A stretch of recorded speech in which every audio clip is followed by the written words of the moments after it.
Salam sejahtera, saudara yang dikasihi Tuhan. Senang bisa berjumpa lagi dalam renungan hari ini.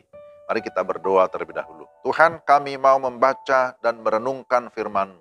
Kami berdoa supaya Roh Kudus menolong kami untuk kami dapat memahami kebenaran firman-Mu dengan baik. Dalam nama Tuhan Yesus kami berdoa. Amin. Pembacaan firman Tuhan dari Efesus pasal 4 ayat 23 sampai 24. Demikian firman Tuhan. Supaya kamu dibaharui di dalam roh dan pikiranmu, dan mengenakan manusia baru yang telah diciptakan menurut kehendak Allah di dalam kebenaran dan kekudusan yang sesungguhnya. Demikian pembacaan firman Tuhan. Saya berikan tema kita, 4 perubahan, tanda hidup baru. Setiap orang yang sungguh-sungguh percaya dan menerima Yesus di dalam hatinya, maka dia akan mengalami pembaruan atau perubahan di dalam kehidupannya. Maka di sini setidaknya ada 4 perubahan sebagai tanda hidup baru yang dimiliki oleh seseorang di dalam Kristus. Pertama, perubahan intelektual atau perubahan pola pikir. Dikatakan di dalam ayat 17 sampai 18 bahwa orang yang sudah di dalam Kristus tidak lagi hidup seperti orang-orang yang tidak mengenal Allah dengan pikirannya yang sia-sia. Perubahan pola pikir sebagaimana yang Paulus katakan, maka tidak lagi serupa dengan dunia ini, tapi berubahlah oleh pembaruan budimu, sehingga kamu dapat membedakan manakah yang benar, apa yang baik, yang berkenan kepada Allah dan yang sempurna. Jadi kita bisa baca lebih jelas di dalam Roma 12 ayat yang kedua. Berubahlah oleh pembaruan budimu, sehingga kamu dapat membedakan manakah kehendak Allah, apa yang baik, yang berkenan kepada Allah dan yang sempurna. Jadi perubahan pola pikir itu sangat penting, sehingga apa yang kita pikirkan, seperti Paulus katakan, semua yang benar, semua yang mulia, semua yang adil, semua yang suci, semua yang manis, semua yang sedap didengar, semua yang disebut kebajikan dan patut dipuji, pikirkanlah semuanya itu. Filipi 4 ayat yang ke-8. Jadi ini hal-hal yang harus kita perhatikan, saudara.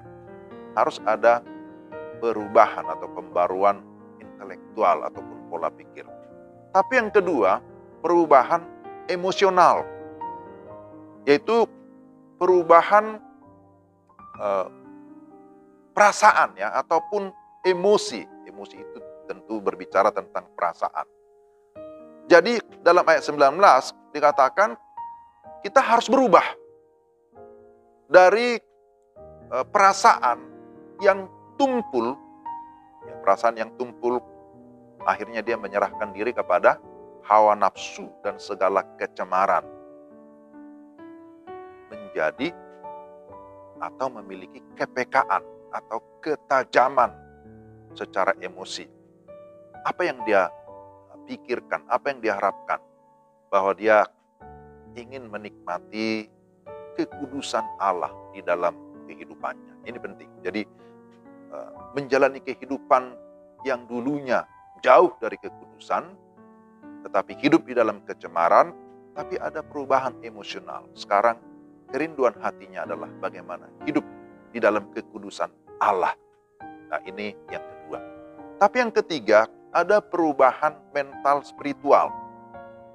Perubahan pola sikap batiniah, ya, yang dimiliki oleh seseorang itu memang dimulai dari bagaimana dia mengerti pikiran Kristus, ya, intelektual. Kemudian perasaannya diubahkan, dan itu akan mempengaruhi juga bagaimana mental spiritualnya, sehingga dia berusaha hidup sebagaimana Kristus hidup, tidak lagi mendukakan Tuhan, tidak mendukakan Roh Kudus, tetapi dia memiliki sikap yang berubah dari pemarah menjadi peramah, dari yang membenci tapi sekarang mengasihi, dari yang tidak bisa mengampuni sekarang bisa mengampuni. Maka Paulus menasihatkan jemaat, hendaklah kamu ramah seorang terhadap yang lain, penuh kasih mesra dan saling mengampuni, sebagaimana Allah dalam Kristus telah mengampuni kamu. Itu di dalam Efesus 4 ayat 32. Tapi yang keempat, ada perubahan dalam tindakan praktis. Perubahan pola tindakan itu bisa jelas dipengaruhi oleh pola pikir. Dan kemudian itu akan mempengaruhi perasaan. Itu akan mempengaruhi perkataan. Jadi ini semua saling terkait ya. Karena memang kita adalah manusia yang utuh, satu kesatuan, tidak bisa dipisahkan. Kalau kita mengharapkan seseorang memiliki tindakan praktis yang benar, maka harus diubahkan dulu apa? Ya rohnya, pola pikirnya. Karena itu akan mempengaruhi nanti perkataannya. Sehingga apa yang dikatakan adalah perkataan yang benar, yang suci, yang baik dan membangun.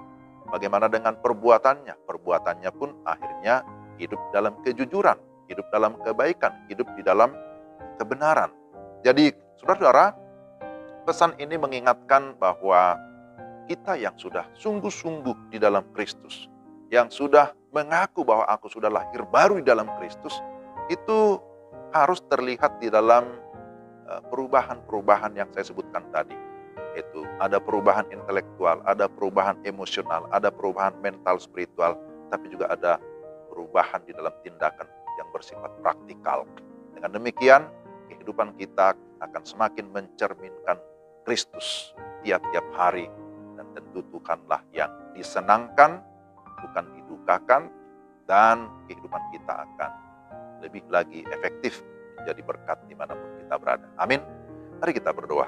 Tuhan, terima kasih Engkau sudah menebus kami, Engkau sudah melahirkan kami secara rohani oleh Roh Kudus, dan itulah yang memungkinkan kami mengalami perubahan ataupun pembaruan secara menyeluruh.